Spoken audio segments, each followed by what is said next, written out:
Hello, everyone. I see folks are still kind of signing up here, which is great. Welcome. I'm Josh Ackle, spokesperson for the Internet Works. We're excited to have you join us today to talk about what the internet world would look like without Section 230, hosted by Internet Works. Quick overview about us. Internet Works is a coalition of 23 diverse companies and organizations that have benefited from Section 230's flexibility. Our goal is to ensure our diverse collection of users is represented in important policy conversations and to preserve the internet as a place of limitless possibilities. For today's panel, we'll have a lively discussion between public interest groups and industry leaders about just how important Section 230 is for the internet beyond large social media platforms. But first, a little housekeeping. We have the Q&A function enabled for the audience. If we have time at the end, we may get to answer a few of those questions. I hope we do. If we don't get to your question, feel free to email Davey McKissick at dmckissick@glenechogroup.com and we can connect you with the right people. After the webinar, we'll upload the video, of course, to YouTube and we circulate it via email so you can go back and watch. What a wonderful discussion it's been. But first, I'd like to introduce Chris Mills Rodrigo, technology reporter at The Hill and moderator for today's panel. Thank you, Chris, over to you. Thanks, Josh. I'm really excited to be here. I'd like to go ahead and introduce all the panelists for today's discussion now. Alan Inouye is the Senior Director of Public Policy and Government Relations for the American Library Association. He oversees ALA's federal policy and lobbying activities. He was previously the coordinator of the President's Information Technology Advisory Committee in the Executive Office of the President and a study director at the National Academy of Sciences. Savannah Badalich is the Policy Director at Discord. She previously worked at Twitter as a senior product trust partner in the trust and safety team, where she led work to build healthy recommendation systems and policies. Prior to Twitter, her work centered around human rights advocacy, anti-violence organizing, and civic tech development. Lauren Crenshaw is the head of policy at Patreon Inc. At Patreon, he leads the policy team's development, strategy, planning, and advocacy globally in the content, payments, benefits, merchandise community, and public categories. Prior to joining Patreon, Laurent served in the senior public policy roles at Ease and Yelp. Additionally, he worked in the House of Representatives for over 11 years, focusing on technology policy issues.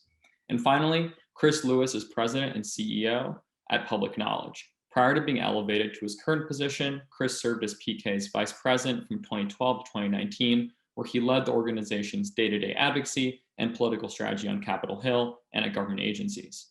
Prior to joining Public Knowledge, Chris worked in the Federal Communications Commission's Office of Legislative Affairs, and he's a former U.S. Senate staffer for the late Senator Edward M. Kennedy. So thanks to all our panelists for being here, and we're going to dive into the Q&A now. I'm going to go ahead and kick it to Alan first, because I think some people might be surprised to see some representing libraries in a discussion about Section 230. Hoping to hear a little bit about how libraries have grown to depend on the protections of Section 230 in the last couple of years. Oh, very good. Thank you. Thank you very much, Chris. And thanks to Internet Works for pulling together this important discussion. And so maybe just say a bit about libraries. There are 117,000 libraries in the United States. And the history goes back to Ben Franklin's Library Company of Philadelphia in 1731. And all that time, libraries have been striving for equitable access to information and technology for all. At the core, we believe and cherish intellectual freedom and the First Amendment. Now, of course, for a couple of centuries or so, the core service and the brand has been about books, about access and lending books. And books are still important, of course. They haven't gone away or anything. But there are many other services that libraries provide nowadays, and many of which are online and depend on Section 230. So first, starting with books, there are various book discussions, book panels, that kind of thing. So for example, in Alexandria, Virginia Public Library, there is a Sisters in Crime diversity panel. So it's a virtual panel of mystery authors talking about diversity in crime fiction. And so you can imagine the discussion and the chat, and the Q&A and so on, and that kind of a robust discussion. At the San Francisco Public Library, there is a discussion about The Good Asian, a graphic novel crime story taking place in the 1930s in San Francisco, Chinatown. the first generation of Americans to come of age under an immigration ban. And it was co-hosted with the Angel Island Immigration Station Foundation. Now, moving beyond books a little bit, there's educational programs. It's been an established service in libraries for a long time. First in person, but of course, in past years, many are online. So, for example, at the Los Angeles Public Library, there is online citizenship classes where people can learn about civics and U.S. history, classes on small business, and indeed, in many or most school libraries, college and university libraries and public libraries, there's a whole array of different courses and training offered on preparing a resume and doing a job search and digital literacy and research skills and so on. Another kind of service, which is perhaps not as well known by many people, is the crowdsourcing services and projects happening in libraries. And so these leverage resources to pursue projects that aren't feasible otherwise, oftentimes especially focusing on local history. So it taps into community expertise and experience and history, and of course, the labor too, and a way to engage the community and promote thinking and learning. So for example, at the University of Iowa Library, they have a project called Do-It-Yourself History, which for their digital library, they have over hundreds of thousands of items, but they can't possibly transcribe, tag, and comment on all of these items. So they've enlisted the local community to help out to do this, so that the digital artifacts become searchable, and researchers and the general public alike can benefit from these resources. In a comparable way, the New York Public Library has a project called What's on the Menu. That's, as I said, looking at the historic menus, and then people in the community help out with, again, transcribing or commenting or tagging or what have you, so that the resources can become useful. One last kind of project I would like to mention is a community novel project at the Topeka, Shawnee County, Kansas Public Library. And so it's a collaboratively conceptualized, written, illustrated, and narrated, and edited, and published by members of the community. So it helps writers learn and work with others, and to working together with people in the community. And so it's a way to, again, to engage the community, to promote writing and literacy. And so I think you can see that there are many different ways where Section 230 definitely helps to enable various projects and services at libraries. Thank you so much. That's really fascinating to hear about. I wanted to toss a similar question over to the Internet Works members on the panel, Savannah and Lauren, to hear more about how your organizations deploy the protections under Section 230 and how it allows for better content moderation and allows your platforms to operate. So whichever one of you wants to go first, feel free to jump in. I guess I could go. Hi, everyone. I'm Savannah She/Her, the policy director at Discord. Section 230 has been incredibly effective in terms of enabling us to be able to safeguard Discord's communities and spaces. We don't view Section 230 as in any way a tool to avoid moderating content on the platform. It's actually quite the opposite. It gets us the opportunity to actually prevent harm from happening to our communities and our users through them reporting, or maybe proactive efforts we may have around the highest of harm content like child sexual exploitation or violent extremism groups. We also are enabled to use a sort of different model of community justice and community moderation. So this also allows us to empower our moderators to be able to moderate their own spaces and also not have to worry about concerns around their own moderation impacts and decisions as well. And so if you'd like to learn more about how we've done content moderation and specifically holding us accountable for what sort of actions we do or don't take, you can check out our transparency report at discord.com/safety. But it's been a huge asset, and I can't imagine really a world without it. Lauren? Thanks, Vanna.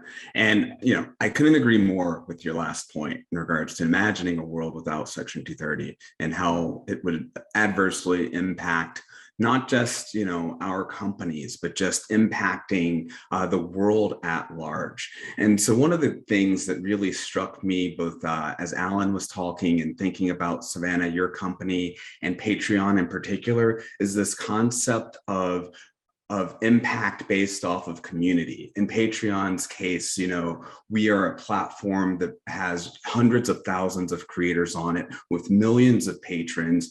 And really, it's about basically empowering creators to find their own members, to find their own ability to create, to support themselves. It goes far beyond even just the content that these creators are producing to their overall livelihoods and well-beings. And it's all empowered and enabled by Section 230. The ability of a creator who maybe they start their journey on a Discord or on a Substack or on YouTube or wherever, and they decide to move towards a Patreon and ultimately to finding their space and to creating their content, is possible because of a world like 230 that enables a platform to basically, like Patreon, to, in essence, to not necessarily immediately have to view itself as being the publisher, to be able to look at the creator, though, from a holistic standpoint in regards to both, what they're doing on our platform and elsewhere based off of our own content moderation guidelines and decisions that we make, that we think best apply to the creator. Those protections that are in the flexibility that's allotted under Section C1 and C2 in particular of Section 230 are truly impactful and have allowed for us to have as diverse a community of creators as we do, from podcasters to musicians to, outdoors people who, just love sort of sharing their experiences in the wild. All of this is possible because of the flexibility that is enabled for us as a platform to allow for creators to go on there and find their membership base and to grow quickly. And without 230, we would be in a much different position, and many other companies like us as well. And then on top of that, it really comes down to the choice that's presented from a content moderation standpoint is crucial. Again, we look at content that creators are doing sometimes just on Patreon. Otherwise, sometimes it's off of Patreon and elsewhere on the internet. We also, because we have funding mechanisms built into our platform, are conscious of how that interacts and can impact how we moderate as well. And so these are choices that are very important, and I think that are crucial that platforms are still allowed to make in as flexible a manner as possible as it relates to them. And so those are just a few ways in which we have used 230 to both represent the interests of creators all around the world and also those here in the US, and that has allowed for Patreon to grow along with it. Awesome, thanks y'all. I wanted to get Chris into the conversation now to talk about, sort of on a broader scale, what be it amending or fully removing Section 230 would look like for just everyday internet users and consumers. Sure, thanks, Chris, and thanks, Josh, and the Internet Works team for the invitation to participate. Public knowledge, we are a consumer advocacy and public interest nonprofit, and we've always been defenders of the foundational reason why we have Section 230 from way back in the 1990s. And that's because of the free expression protections that it provides. If we had an internet without Section 230, we're very afraid that the motivation and the space that liability protection provides for platforms to create tools and create spaces for average users would be limited in some way, that we would see an over moderation of content in a way that I don't think folks really think about all the time. They take for granted just how open the internet is right now, and how low of a barrier people have to express themselves and to make their voices heard. Before the internet, it was not easy. to get out in the public, you had to have a printing press, or you had to have a radio station and all that equipment, or a broadcast license, or a cable channel. The internet has wiped away a lot of those barriers. And so that foundational principle to promote free expression, to encourage moderation, and not hold the platforms liable for the moderation they choose to create is critically important. We do worry about when companies try to broaden or extend that protection, and we've seen some instances in the courts. And thankfully, I think the courts have gotten it right over time. And so calls to eliminate 230 wholesale, I think, often overlook the fact that that the courts have gotten a lot of things right in making sure that the 230 protections stay limited. I think primarily of the roommates.com court case, where a website was accused of, and this accusation has been made of Airbnb as well, of violating civil rights protections around fair housing and fair access.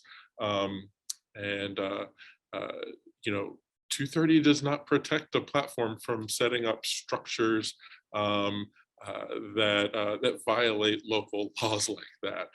And the court found that 230 did not apply as protection, and we think that was rightly decided. And so as the law has been adjudicated, and as we've seen it develop, and as we've seen the technology develop, it's important that we as a society understand its organizing principles of why we have it, but also the limitations that the court has put on it, to make sure that that many of the harms that we're hearing about on the internet these days are reduced and limited. And there may be other limitations that need to be put into the law, but a wholesale rejection of 230 would, I think, is dangerous and would take away that basic ability for people to organize, create community, in a lot of the ways that Alan was describing or Laurent was describing.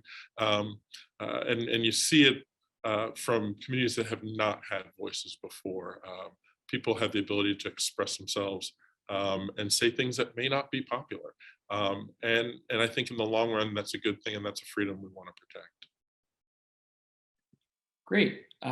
I thought it'd be good now to shift it back to the first three panelists to sort of ask you all on a practical level what it would look like for the day-to-day operations of your companies or your organization to not have Section 230 protections anymore. How would that change content moderation? What kind of stuff would start getting taken down? What decisions would you have to make? And y'all can go in any order you want on this one.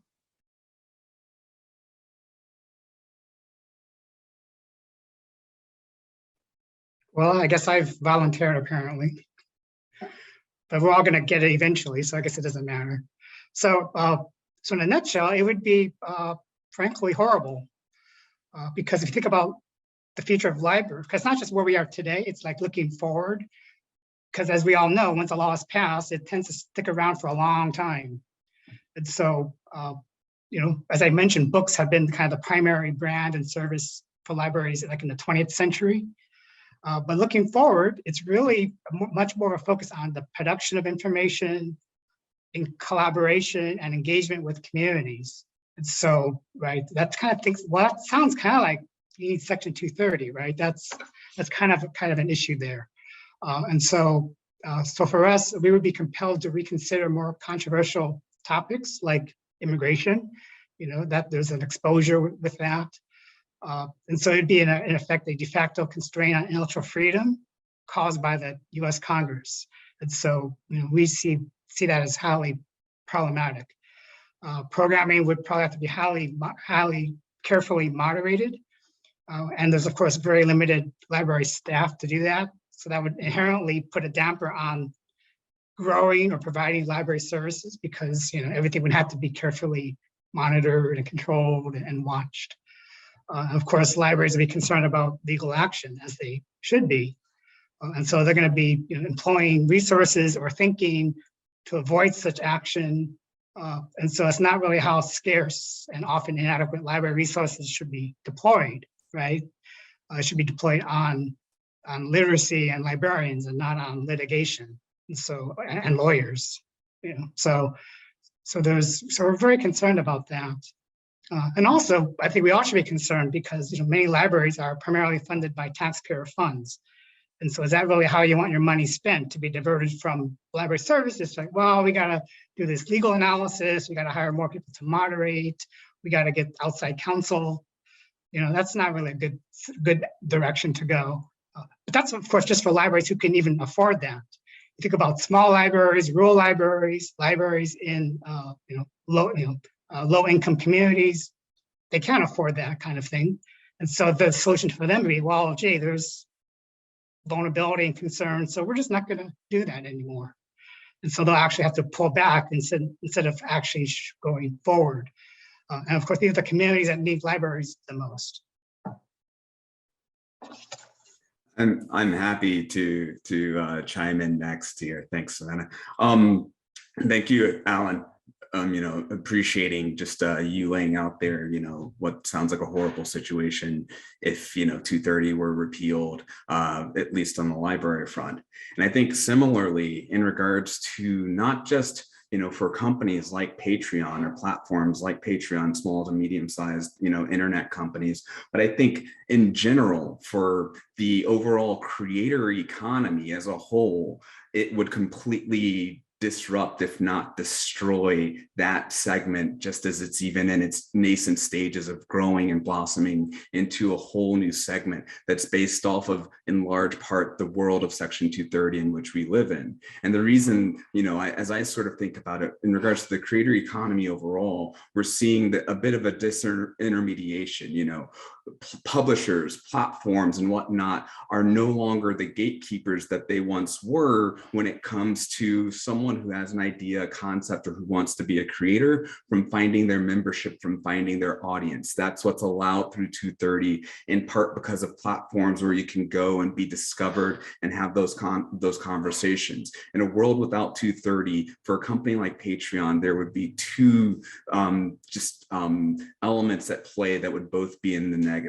For one, we would suddenly, for those 200,000 plus creators that I mentioned that are on the platform, would be in a position of likely needing to be the publisher of their content, or being viewed as the publisher of their content. So to Alan's point from before, we would have to basically engage in a huge amount of internal deliberation or moderation in regards to determining what type of content we could or could not support if we determine that we have to be the publishers of it in a world without 230.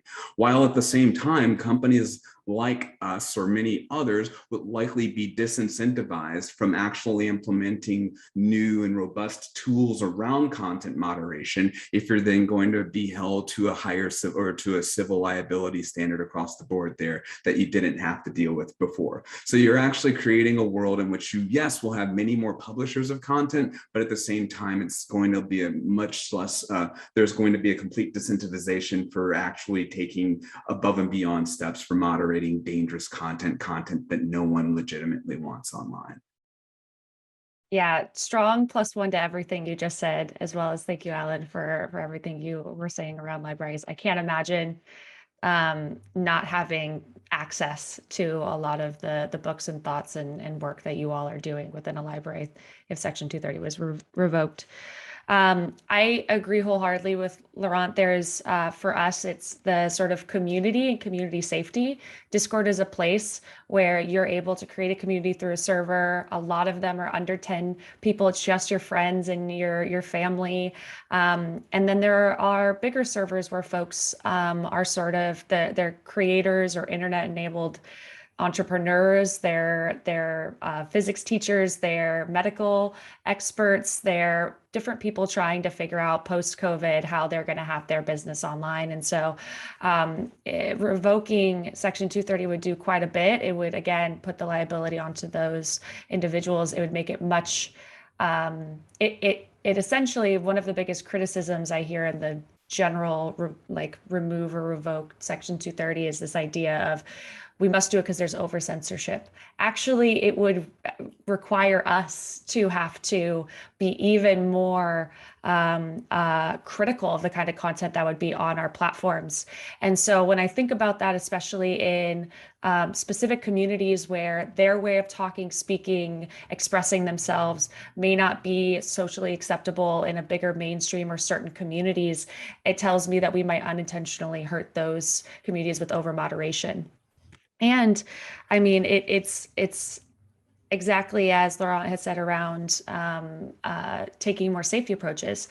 Right now, we're doing more than we ever have around child sexual exploitation. If we did not have this, there wouldn't be spaces for children online. Generally, I think it would be quite hard for them to be able to find and express themselves. And then also our different detection and moderation efforts would be a little bit more difficult, not just for that, but other types of dangerous speech, especially hate speech. And so it would make it so that our actual platforms go from a place of community freedom of expression and still safety, holding all those things and privacy to be true, to incentivizing platforms to, in some ways, over moderate and making it harder for creators to be able to find their community and make their livelihood. So I think it would be hugely detrimental for just straight up removal or revoking. So yeah, we're a big fan, and we can't imagine again without it. Great, fantastic to hear all those specific example cases. I was curious to have a little bit of a more open discussion here about how obviously Section 230 has been around for a long time, but it seems like the lawmaker interest in reforming or removing it has grown significantly in the last couple of years, sort of as anger toward big tech has grown. Is there something about Section 230 that makes it appealing to lawmakers as a target or as a way to get back at some of the companies that they're angry with? And I'll just open that one up to. I can start. I don't want to. I want to give the impression that I'm in the minds of lawmakers when they craft ideas, but to repeal Section 230. But what we do here is folks saying that they are concerned about the power that platforms have, especially the largest dominant platforms. And I would agree that there is great power with those platforms. My argument for keeping 230 is that if we want to have these sorts of tools online, we have to be very careful about thinking about where we want power to reside and deciding who says what and where and when. In the United States, we have a First Amendment. And so we try very hard to keep the government out of making having the power to make those decisions. And in my mind, that leads to options. There's the option of the platform, and there's the option of the public. I believe that 230 is one tool, and I think there should be others created that increase the power of the public. It also gives some power to, important power to the platform to moderate. But the free expression power that it gives to the public is critically important.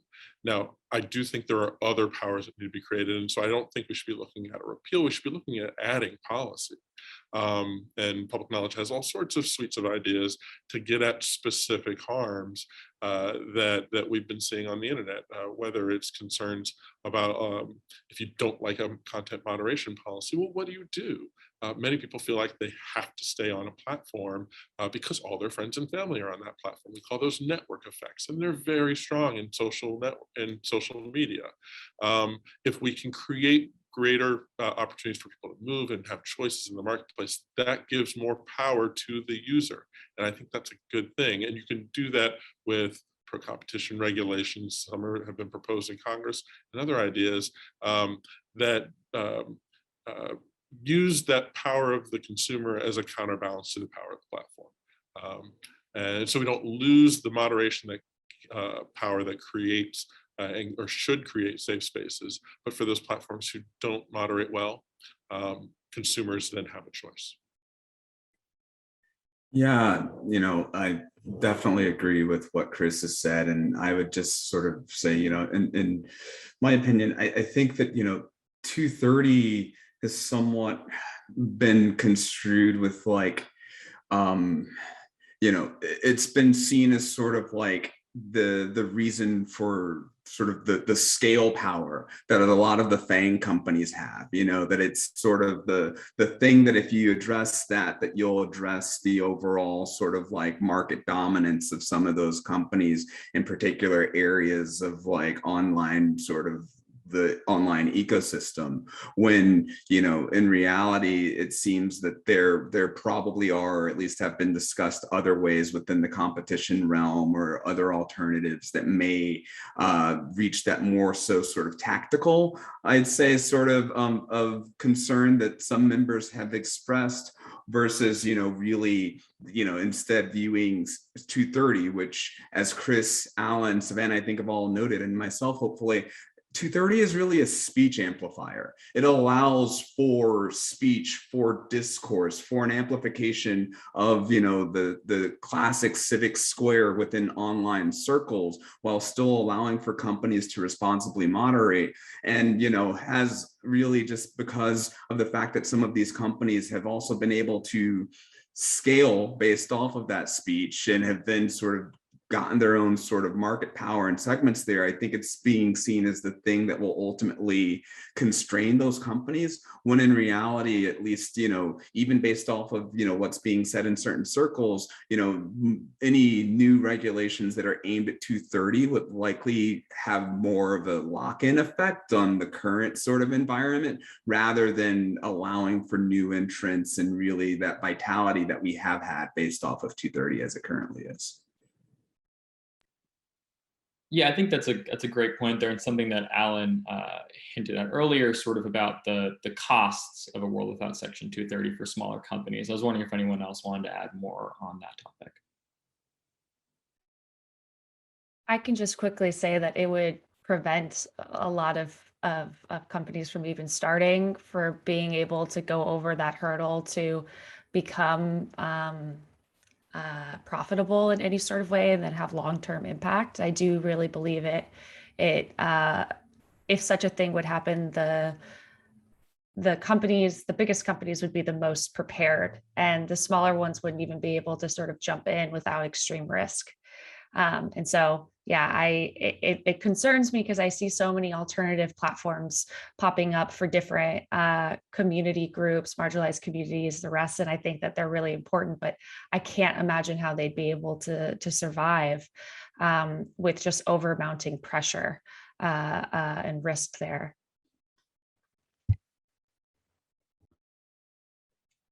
Yeah, and just a quick comment that you might even go a little bit farther and say that it actually advantages the largest organizations, because they now have a competitive advantage, because they do have the resources to invest to deal with this new regime. And the smaller players have to go by the wayside because they just can't compete anymore. Great, yeah. I quickly wanted to shift the discussion a little bit to the proposals that are currently out there for reforming Section 230 in Congress. There are sort of two buckets, it seems like, of ways to do it: carving out Section 230, and then sort of like changes to rules about algorithms. I first want to toss the question out there about carve-outs. We've seen this before with SESTA FOSTA, which removed liability protection for promotion of prostitution. There was a bill last year introducing similar for child sexual abuse material.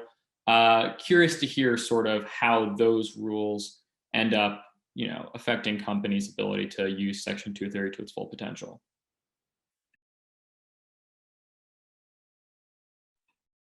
Well, I can start. I think in the case of carve-outs, oftentimes, and SESTA FOSTA is a good example, it's well-intentioned policymaking around content that I think everyone finds abhorrent or even illegal, but policy that is well-intentioned but poorly structured. I think that when we look at limitations on how platforms work, we're often best to look at limitations that are focused on conduct and not the specific types of content. I think it makes for better limitations around Section 230. So, for example, there's been suggestions that there could be a carve out for some of the civil rights abuses we see in advertising, where some ads are shown to people of color, where other ads are not, where job opportunities are shown to one community but not another community, and the disproportionate impact that is having on communities of color and other marginalized communities. If you look at there's also fraud in advertising. So we've suggested that as a area of conduct, perhaps the advertising marketplace is a place to look at carving out, rather than saying, oh, we will carve out civil rights violations from 230 protection.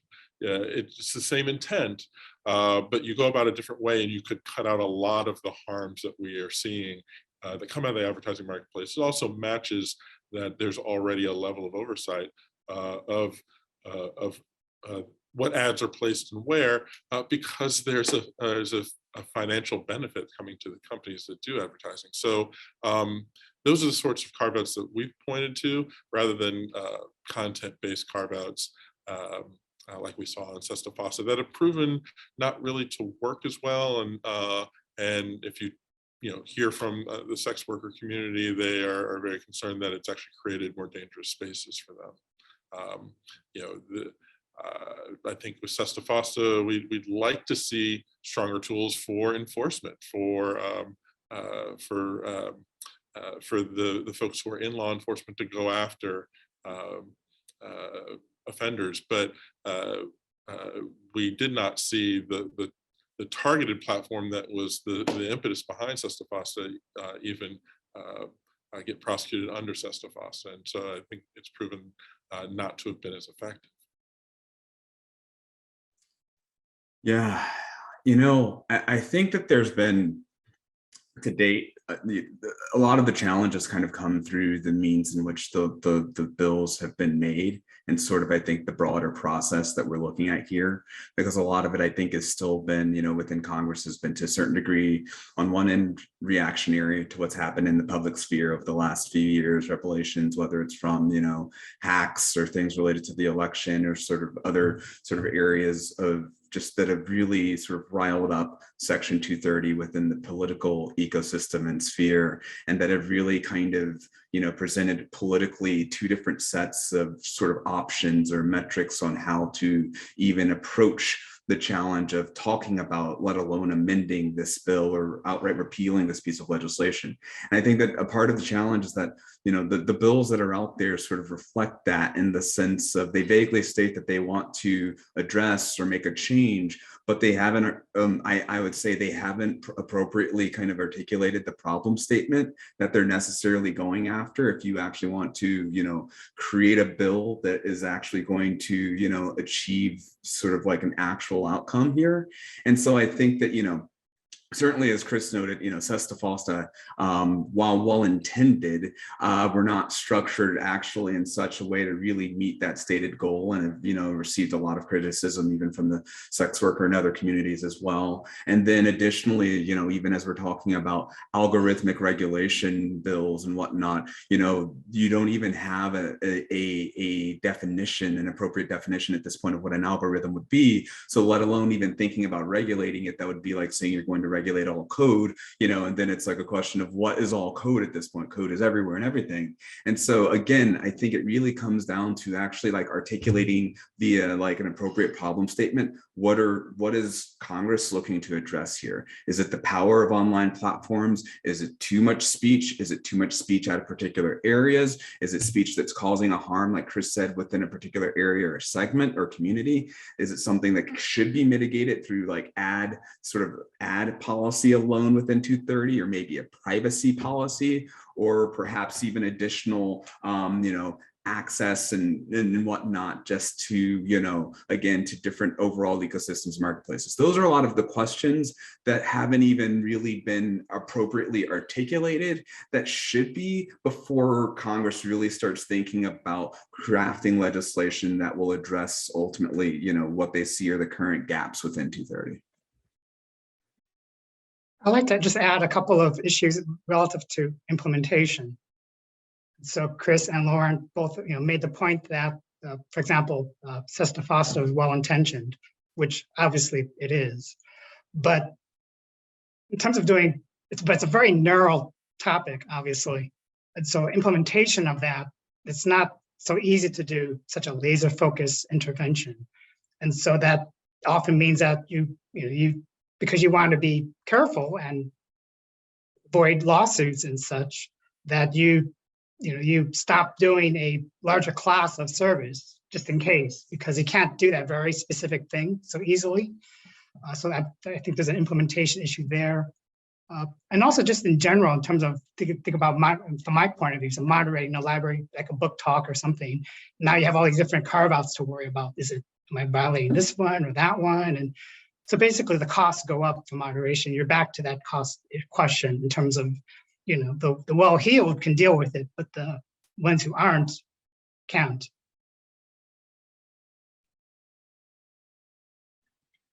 Great. Yeah, so I did sort of want to just, segue from that. We were kind of getting into that conversation anyway, sort of what kind of changes would you all like to see to make content moderation easier or to get at the issues that Section 230 is being blamed for?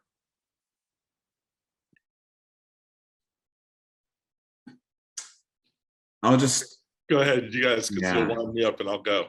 Yeah. Okay. Yeah. I'll just sort of say that, I think that, certain sectors, certain companies within the within the internet community are starting to think more so about collectively what are best practices from from our companies in regards to content moderation. How can we collectively start setting high watermarks so that we can, be exemplary models both to other companies within the industry and to our communities and to the public at large. And so I think that there's going to be a much greater focus on setting those best principles, practices, standards, and really working to achieve those and ensuring that they continue to evolve with the broader general sort of public perception as well. But I think that that's a really good place that our companies can start from. So that's a start. I think we can go further. I appreciate that, Laurent. And I know there's industry-wide efforts to come up with best practices on trust and safety. That's good, but I don't think it's enough. Let's start with the fact that part of the power, especially at the dominant digital platforms, is the data that they collect, their dominance in data, not just their dominance in network effects. We need a comprehensive privacy bill, and a quality comprehensive privacy bill would actually limit the data that is collected and used and shared by the platforms. That could have a tremendous impact on what people call their surveillance advertising state that we have. I mentioned pro-competition rules. There are some that have been proposed that we think are excellent.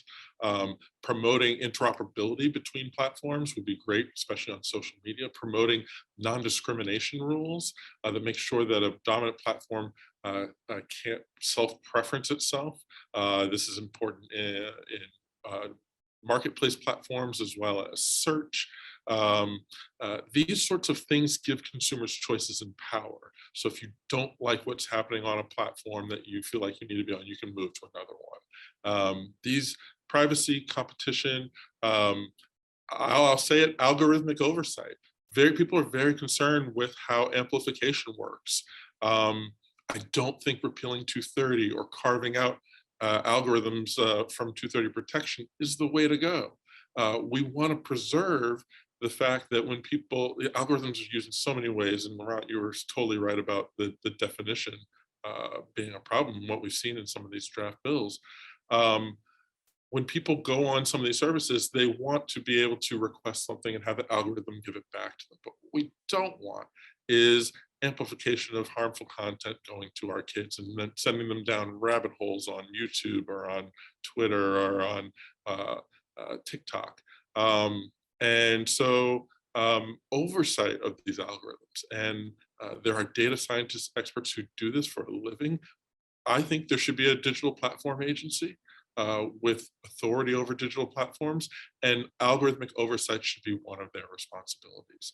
We have a ways to go to decide what that looks like, but it should be a goal of policymakers. So there's a lot we can do in addition to just the expectation that platforms have quality, trust, and safety, that they have moderation that is transparent and follows due process practices where if you don't like how you're moderated, you can appeal before you make a choice to go somewhere else. All of these things can work together. Yeah, I strongly agree with what Chris and Lauren have been saying. For Discord, again, we're a communications app, chat, video, audio, and we have very limited uses of algorithms. So that's not at all like very few discovery surfaces. We also predominantly make our revenue via subscriptions. We don't have sort of third-party advertising unless it's with a partnership. And so we don't have targeted ads at the very least. And so it's interesting when saying those pieces because we already have a business model that kind of works with those kinds of restrictions in place. And I think that it'd be interesting to really dive deeper into that. For me, I agree with Lawrence conversation about standards, but even more so, I feel at times that safety or moderation ends up being proprietary in a way, like how we address these issues on each platform. And I think that that's excessively dangerous. It really should be a collaboration between different organizations as well as civil society and government agencies. And so as much as we can do more of that collaboration and learning from each other, I think that would also greatly benefit our moderation efforts and probably get to a lot of the bigger concerns as a industry that sort of end up being the focus of a carve out for Section 230. So I have a comment that might be a little politically naive or idealistic, but whatever, what the hell, right? And so it's so if people propose a carve out for this or a carve out for that, or maybe we have to look at algorithms, or there should be a carve out for small business or whatever. That to me, that seems like we don't quite know exactly what we're doing because it's kind of like grabbing for stuff like, oh, that's something we should try, right? And so thinking back towards my history, the moderator mentioned that I was at the National Academy of Sciences. And that's exactly the kind of work that we did there in terms of like national studies on important issues to bring in all these different perspectives and look at it thoughtfully in terms of what's really needed for public policy and not just kind of grabbing onto something which might be politically expedient and maybe this will pass, right? But is that what we really need, right? And I think we're missing a lot of that. And so I think that step back in terms of looking at the larger picture more in depth, more thoughtfully is needed. And then maybe indeed there is some kind of amendment to 230 that should be done, but we need something more to grab onto before we get there. Awesome. Great. And before I pass it back over to Josh, just wanted to give everyone a chance to share some last thoughts on Section 230 and what, a world without it, if anyone has anything to say. I'll give some last thoughts and really appreciate the perspectives of all of the other panelists today. Hopefully, what's coming through loud and clear is that, Section 230 has been such a crucial element for a crucial law for elevating and expanding speech in the US, speech around the world, and that the platforms really are just that, to a certain extent, we're the conduits for it. We're the conduits that very much have a responsibility, and we have a responsibility to, appropriately moderate, to keep, illegal material off of our platforms, but at the same time, to be able to do those things and to take those approaches in ways that are tailored and that work best for the platforms as they've grown and developed. Even within Internet Works companies, you have companies like Discord and Patreon that function off of other revenue streams rather than taking in ads, whether it's through membership or subscriptions and other sort of tools related there. And there are plenty of companies as well that are a part of Internet Works who do have ad models and mechanisms there within. And so trying to devise and design sort of regulations that are going after sort of, a law as a whole at 230, but that will have adverse and different impacts on companies like ours versus others, depending upon how it's tailored.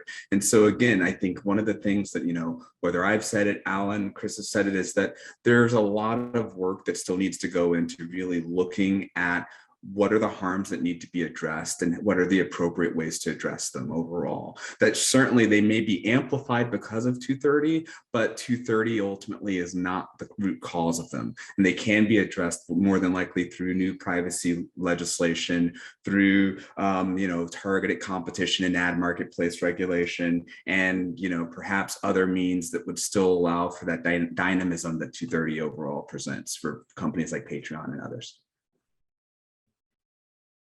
I'll just add in what I think this conversation also points to is that this is a careful, nuanced area of technology that we need to be careful that the law is careful and nuanced. And so oversimplification of the issues, like saying, oh, we'll repeal Section 230 and this will solve everything, I think missed the point of what we want to protect. And also miss opportunities to really target harms. We make no mistake about it, there are real harms that are materializing and growing on the internet. We've got to talk about them in specifics instead of in broad brushstrokes. And hopefully we'll do that as we look at some of these policies and reforms. Section 230C says protection for Good Samaritan blocking and screening of offensive material. And so I venture to say that there's probably not too many other groups more that could be called Good Samaritans than libraries and librarians. And so please don't take away our protection. Libraries are a true public space. They're so impactful. I'll end with sort of summarizing the big pieces that I think everyone has sort of spoken to, and what's important for Discord is that it enables community creation, community building, the fact that people can make revenue and be creators online, as well as, ensuring that folks can speak, especially truth to power conversations, which have actually really helped to change the structures of our society and help improve us as societies and individuals, while ensuring safety. And so that nuance that Chris was talking about is really, really tough. And obviously we should all be, as platforms, held accountable to what those policies are and how we enforce them, of course. But that having an overarching change or a revoking would only detriment that sort of balance of expression and safety, while also saying that, we have zero tolerance for illegal content, violent extremism, any sort of harmful or dangerous content that could lead to harm to our users. So I think, it allows for all of that, and to wholesale make, again, broad strokes, as Chris had said, it's only going to be a detriment to the people that they're trying to impact.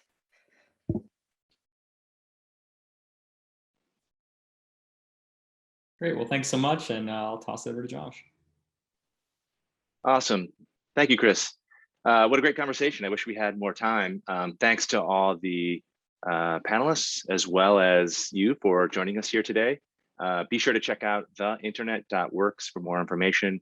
There's even an email address there where you can click on if you have additional questions or need more information. But I appreciate everyone's time. And with that, thank you very much. Have a good rest of your week.